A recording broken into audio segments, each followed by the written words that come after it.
So let's start with regulatory developments. Chris has covered this very well, and so has Steve. So I'm going to just pull out a few strands and link them to what that means for DEF.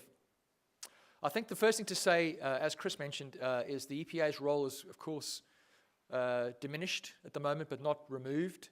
I think it's fair to say EPA's role has been emasculated in some ways due to budget cuts and the position of the Trump administration. But the agency is still active. But that does have certain implications. There's been quite a big change in the last couple of months with the head of the EPA changing. Scott Pruitt was particularly hardline in his approach to regulation. And the new head of the EPA, Andrew Wheeler, is, from what I've heard and read in the press and from speaking to people in the industry, he has a similar stance in terms of his approach to regulation, in the sense that he's anti-regulation. His background was as a coal lobbyist, so he's not particularly pushing for an environmental agenda, but the understanding I have is he's more deliberate, more organized, and probably more effective in terms of achieving his ambitions. So it seems like in the short term, EPA might slow down its aggressive rollback of various regulations, but longer term, if Andrew Wheeler is in place, we might see more deliberate unpicking of regulations because he's got a more organized approach. That's an assessment we've made, which we'll obviously watch very closely. In terms of what's happening practically, well, on regulations, there's lots of things going on. Just a month or two ago, the Trump administration had a proposal out to roll back the light duty regulation on greenhouse gas, which would be effectively removing the toughest phase of that light duty regulation, which is due to be implemented up to 2026. Very stringent regulations for vehicle manufacturers. Chris mentioned that he thought that might continue anyway, or Steve maybe, and I think I probably agree. There is support from car manufacturers to continue on that path of increasing efficiency, if not just for global competitiveness with other manufacturers around the world. But I think it's an open question. We might see that regulation rolled back. It's not particularly popular with all vehicle manufacturers. If you look at the heavy duty side, though, the landscape is different in the sense that the regulation is much more has had much more stakeholder involvement and much more support from especially truck makers. So if we look at the regulation timeframe for greenhouse gas regulations, because this is where the main future changes come. This is regulations for trucks on the top and trailers on the bottom. I've added in trailers at the bottom, not because they affect DEF very much, but because there is a regulation that the EPA has suspended. The trailer regulations were due to come in at the beginning of this year, but they're currently under review. They haven't come in place. And in fact, I read just this last week that the Truck and Trailer Manufacturers Association is getting quite upset that there's no clarity on what's going on, what next. So the EPA is resourcing and delays on making any decisions is causing some trouble if you're in the trailer business. But that situation is different to the truck side, because on the trailer side, the industry, the trailer manufacturers in particular, were never happy with the regulation.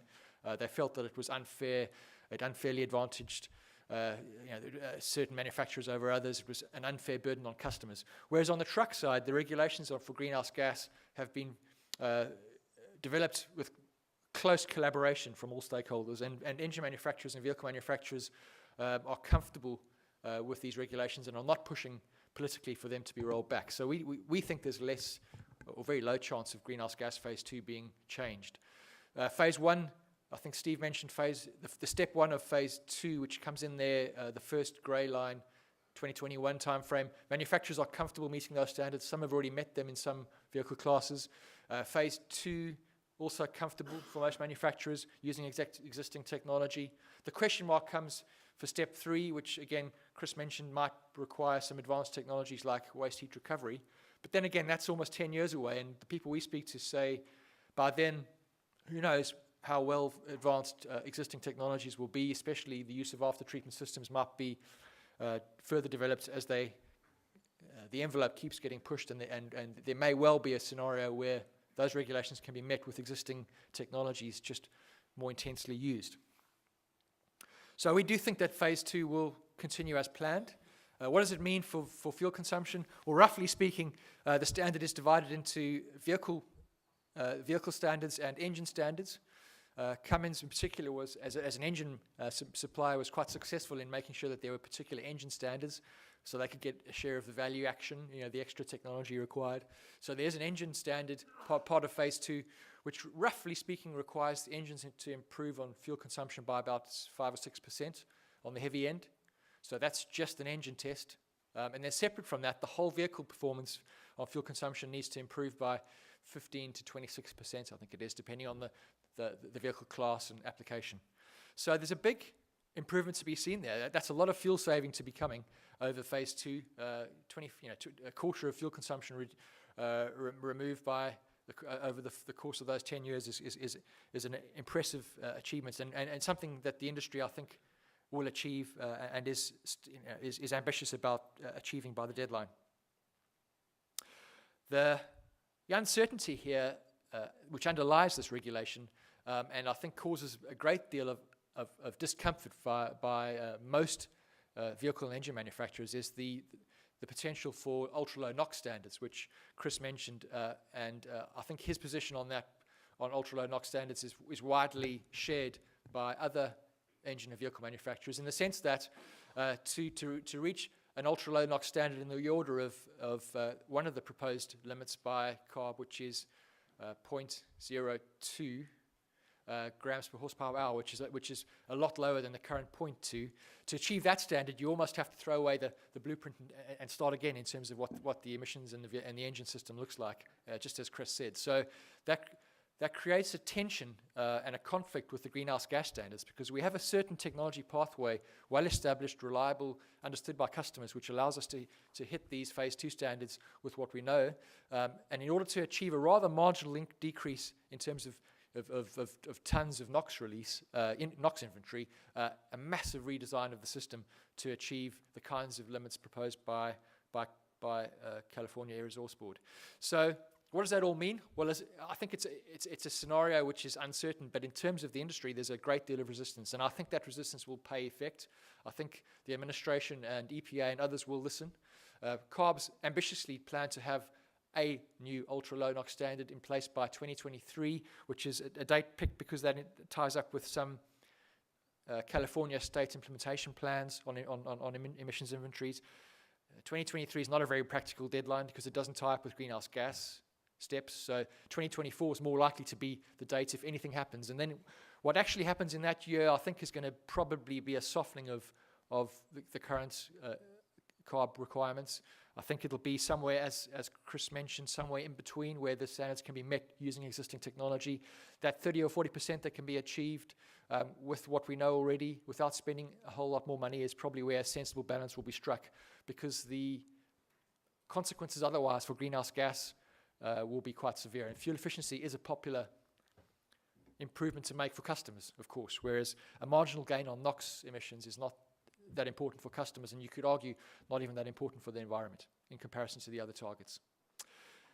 So I think that's a quick summary of our position or our view of where regulations are. Overlaid onto that is the interesting question about what that all means for DEF dosing rates, because those dosing rates have an enormous impact on the ultimate number of gallons that you all sell. And so I'd like to discuss that, the overlay of that DEF consumption rate, as we go through the rest of the presentation.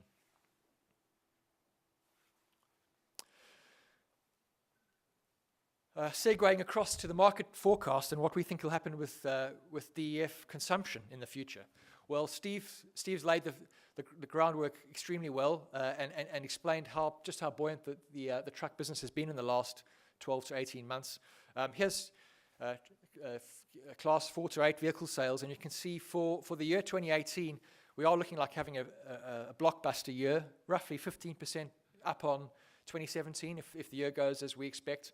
And Steve highlighted the numbers in great detail, but you can see there that the factors driving truck sales have really aligned in the last 12 months and produced a record year. Looking back 2 or 3 years ago, it would have been we didn't see forecasts this ambitious. No one wants to overhype the market. We did see some strength coming, but this has probably exceeded most expectations, which is why manufacturers have also been caught out to some extent with those long delivery timeframes and those huge order books. If you look at how those sales break out by class, it's good to see that the growth, the change in sales this year has been mainly on the Class 8s, the heavy tractors. So that's where the differences come. And of course, that's where the DEF's used. So this growth in truck sales overall, it's been across all classes, but the real big impact's been on Class 8s. And that's really the economy effect. Steve mentioned that GDP percentage growth requires more road transportation, more trucks, and so there's no surprise that that's where the growth comes, the prime movers being the Class 8s. The other thing that's interesting is, you might be tempted to think that many of these trucks are not diesels, but actually, in fact, this is data from ACT Research from Steve on the right side there. You can see that Steve's view is that the share of diesels in those sales is actually going up year on year, so gone up from about 95% in Class 8s in 2016 up to above 96% in 2018 as ACT Research predicts that to happen. And that's mostly because the sales of natural gas vehicles and alternative fuel vehicles is roughly flat, roughly stable, whereas the growth's all been with the diesel vehicles. So as the overall market grows, the diesel vehicle share increases. That trend's not expected to continue forever, and looking further ahead from memory, it's expected to peak maybe the next year or the year after, and then we should probably see an increasing share of alternative drivetrains and a slow increase in their share over time. Also interesting to see that at the lower end, many of those vehicles aren't using diesel at all. So you often forget that Class 4s are only 20% diesel engines. So 80% of those vehicles are driving with non-diesel engines, and then of course that scales up as you get through the class categories. Another interesting thing we like to look at, and you always ask us, is how much of the existing fleet is SCR. Now there's lots of ways of measuring this, and the way we like to look at this assessment is to use ACT Research and Steve's definition of the active fleet. Because you can, if you consider every registered vehicle, which I think Chris had in his presentation, you can come up with many more vehicles on the road. But we think that definition of active fleet is useful in the DEF assessment because given that it's vehicles up to 15 years old, older vehicles than that are very unlikely to first of all drive very much, perhaps even have an SCR system surviving in the future if they get that old, and also questionable how many miles they drive. So in terms of understanding how far through we are with this thing of DEF of all trucks on the road or active trucks, we like to use that active definition of vehicles. And on that basis, the active fleet for Class 4 to 8 from ACT Research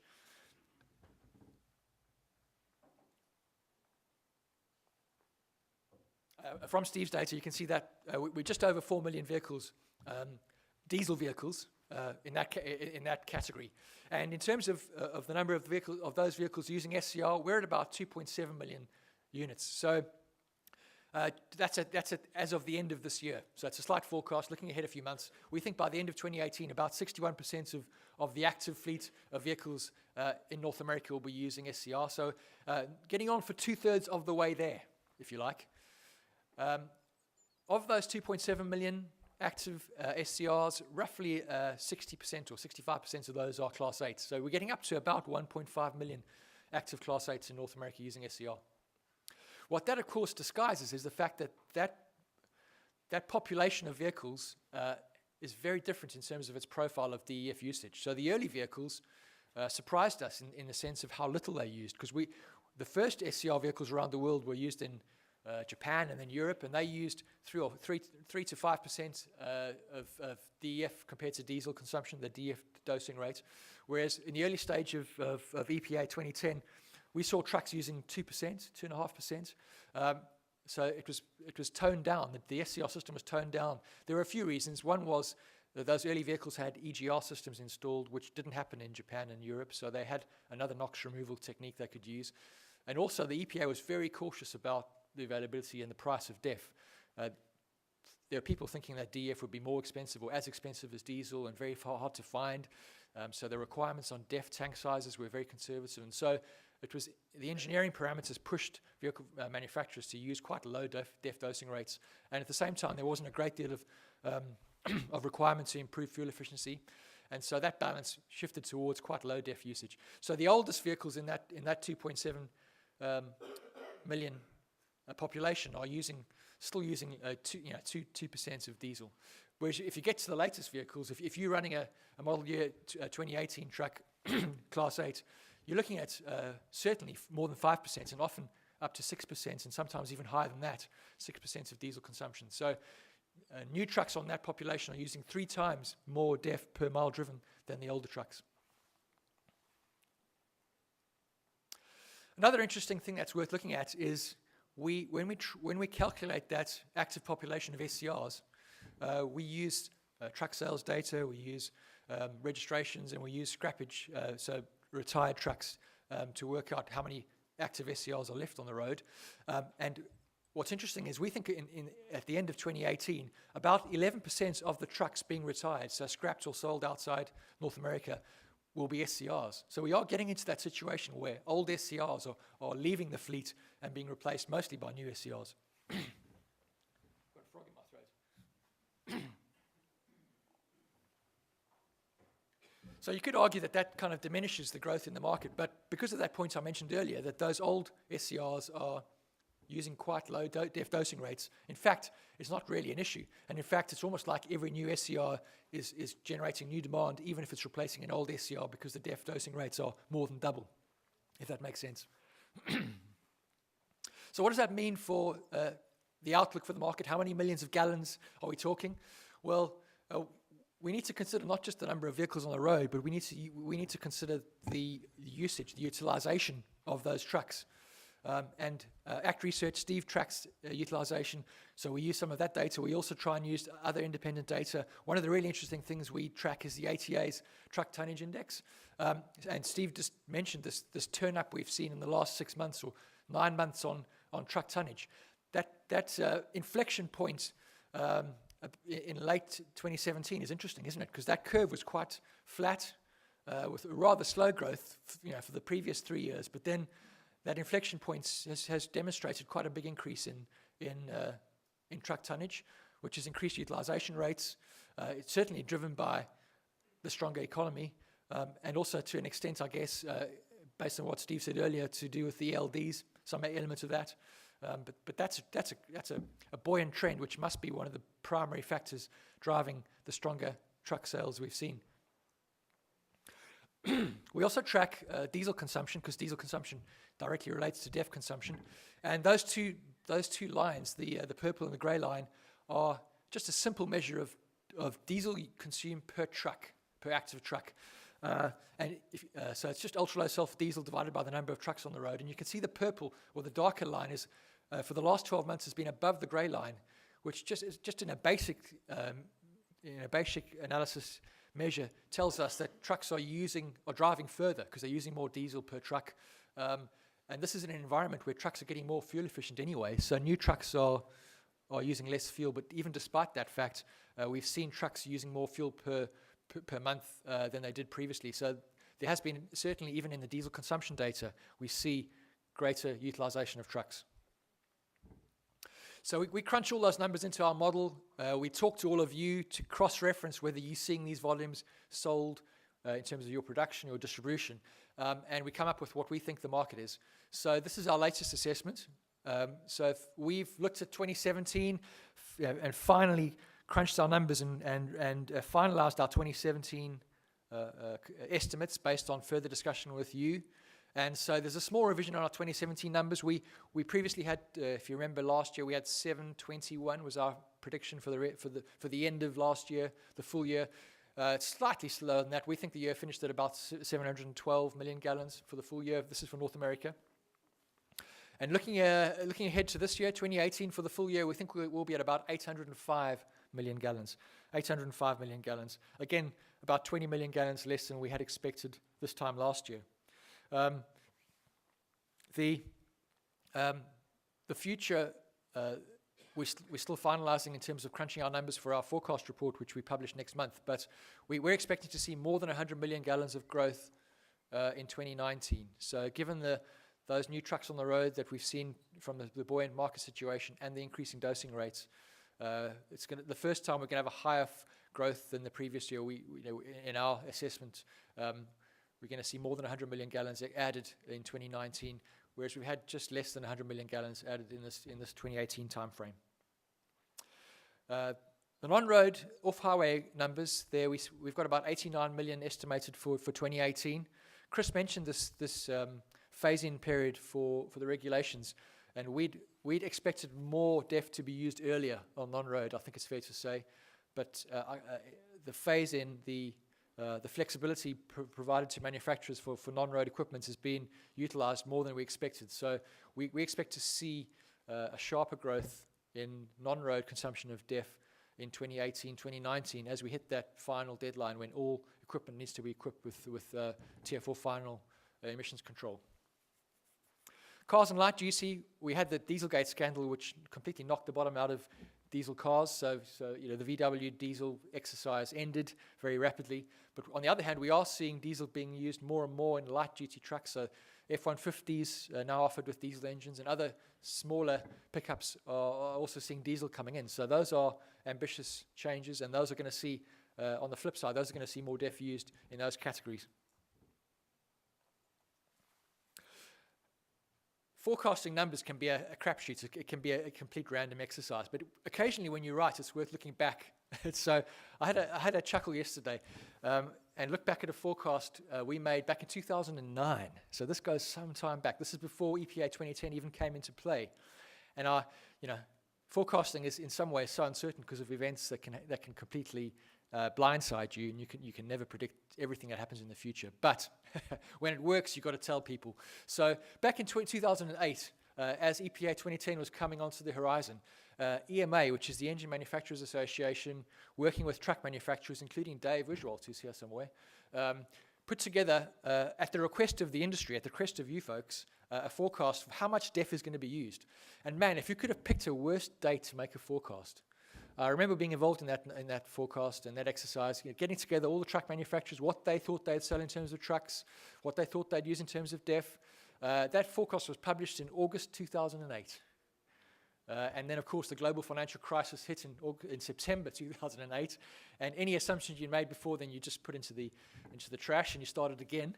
So the red line is the prediction made by that EMA group, and I'm not criticizing them, but that's the number that was which was published in August 2008, very unfortunately timed. And they predicted a DEF market for class 4 to 8. So this is just on-road vehicles of 1.2 billion gallons as of 2018. Immediately after that, of course, everyone realized the truck market was going to go through a very tough period because we'd passed the 2007 pre-buy, and it was carnage, it's fair to say. So EMA found it difficult to revise that forecast because politically that was quite tricky. So we worked with EMA and with the truck manufacturers to do a new forecast, and the numbers on the bars are the numbers we came up with as a group. And they've turned out to be uncannily correct. The 2018 number there was about just under 700 million gallons. And if you compare that, if I can go backwards, to our current forecast, the green bar there is 660 million gallons, which is like for like. That's just class 4 to 8 trucks and commercial vehicles.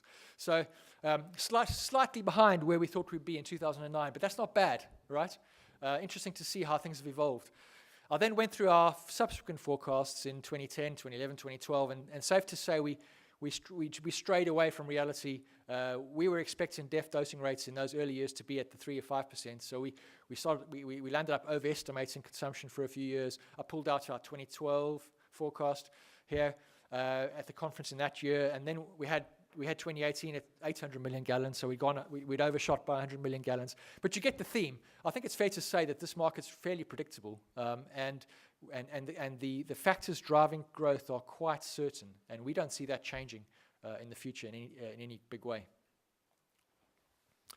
Right, let's turn to supply. What does all that mean? All that new demand mean for supply? And it certainly has mean changes, rapid changes, lots of interest, and a lot of new investments in infrastructure of all kinds. Here's a quick summary of just the urea plants in North America that produce DEF. And you can see the The blue urea plants are those actively involved. The purple plant, the LSV plant, not currently involved but could get involved. We've got 2 urea projects on there that are proposed and actively talk about offering DEF when they get to production, if they get to production. That's Tetrad and the Midwest project. But you can see the diverse production of and interest in DEF from the urea producing community, who are effectively fertilizer producers, has been, of course, dramatic. And there aren't many urea plants left that don't get involved in DEF in some way. Those that are not involved are mainly in Canada. So very wide support and interest from the urea producers. There is some supply of the DEF industry from outside of North America. We think about 15%, perhaps is getting up to the high teens of DEF is supplied from outside North America. More than half of that, probably 2/3 of that, supplied as liquid, urea liquid from Europe by Yara into the coastal terminals they run. And the rest is imported as prills from China, but less and less from China with the new tariffs restricting that activity, especially if the 25% tariff comes into play. Increasingly from Russia. Russia is certainly offering very interesting opportunities for East Coast and US Gulf, but also West Coast in the future, I think. And then other supply from Indonesia, occasionally Poland, Saudi Arabia occasionally. There are other options, but really the base load of supply is North American. And I think as we see even future expansions in production, we'll see that continue. We don't expect to see an increasing share of imports as a share of supply of DEF. Behind the scenes, though, this is supported by a very wide network of secondary production. So we know of at least 113 solutionizing or diluting facilities around North America, most of those, of course, in the US, and they fill in the gaps in the urea map. So, of course, West Coast, there's many solutionizing facilities based on prilled urea imports. In the central Midwest and East Coast, lots of those are based on taking in urea liquor and diluting that down to 32. But some of those are also based on taking on solid material or flexible to take prills or liquid. So it's a very wide network. A big theme of this development, though, has really been the investments by truck stop groups. And we've seen, in the last few years, we've seen Pilot Flying J put in, I think, more than 20 facilities. Loves is developing a network of terminals which supply products to their own truck stops and to customers. And so a very diverse range of companies. Some specialist DEF suppliers just producing DEF as their only business, and others. And I think that just shows you the level of interest that's developed in the last few years in terms of extending the supply chain and solving some of the supply chain cost issues that come with moving all that water. The channels or modes of delivery of DEF are evolving, of course, as customers look for pricing that's more competitive and look for supply which is more efficient and service which is more accommodating. We see growth in the bulk category. So certainly all the growth, or almost all the growth in the future, we think will come from bulk supply through truck stops and bulk and private bulk, if you like, commercial bulk delivered to fleets. We think that share of DEF that's used in totes and drums will remain, because small fleets will continually require DEF, and there are customers that suit totes in the long term. But we think totes that grey section will remain a fairly fixed share of overall DEF demand as even small fleets evolve to more permanent solutions. We think that share will remain pretty stable. And then jugs, we think, will remain an important share of the market, upwards of 5% of the market in terms of gallons, but won't grow at the same rate as the overall market does, especially because over time, even light-duty vehicles will increasingly use some form of bulk, either a truck stop, filling station type, gas station situation, or other way of buying DEF more cheaply, more cost-effectively. This is the truck stop network, which is incredible if you think about the number of locations. This is truck stops which have DEF available at the fuel island. It's become a patchwork quilt of many thousand locations. And just in the last 12 months, since we last met, we've had a 14% increase in the number of truck stops which have DEF at the fuel island. Most of these, I must say, offering this from underground storage tanks, USTs. And so the investments here has been substantial. I think it's certainly outpaced like-for-like growth in Europe, which we saw in a similar time frame. The growth every year has continued at a faster pace. And we're up to almost 3,000 locations with DEF at the fuel island. And of those 2,925 locations, more than 2,000 are from the big brands. So this is really an industry or a development that's been dominated by the large players. And you can see that here. This is the truck stop groups along that x-axis. And you can see just in the last 12 months, we've seen growth from substantial growth from Pilot, from Lowe's, not so much from TA, but other smaller groups. Roadies has grown a lot, almost doubled in size. Quick Trip's grown. So you can see there that the top 10 have certainly accounted for most of the investment in truck stop pump infrastructure in the last 12 months. So that's the end of the data I have for you. I think in conclusion, I would say that the temperature and the outlook for DEF is stronger this year than it was a year ago. I would say the truck market buoyancy and the trends we've seen in terms of technology adoption, so in other words, the time frame and the implementation of higher DEF requiring higher DEF dosing SCR systems has probably outpaced what we expected before, which is why we start seeing our 2019 forecast starting to inch up slightly. We're seeing that 5 to 6% DEF dosing rate go up to, on our forecast where we're trying to be conservative, we're thinking 6 to 7% by 2021 and then 2024. And then if things develop in a way that avoids using waste heat recovery, we could see 8% DEF dosing rates by 2027. So that's a very buoyant outlook, and I think that's the most likely case.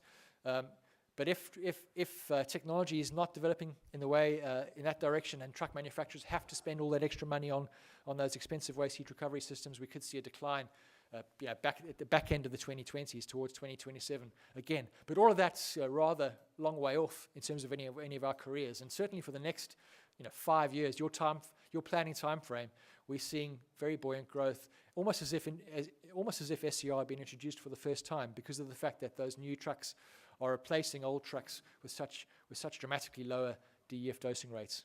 So we're nowhere near the end. We think the market's still got room to double if you're planning a long way ahead. There's certainly that scope when you add in the non-road developments and everything else that's going on. So exciting times. I hope that's been a good overview for you. We've got loads more data. Many of you subscribe to our more detailed forecasts, and our DEF study will be published before Thanksgiving in November. So if you signed up for that, you'll get all that extra detail at that time. But thank you very much for your attention. I appreciate your close eye on all those charts, and I hope it's been useful.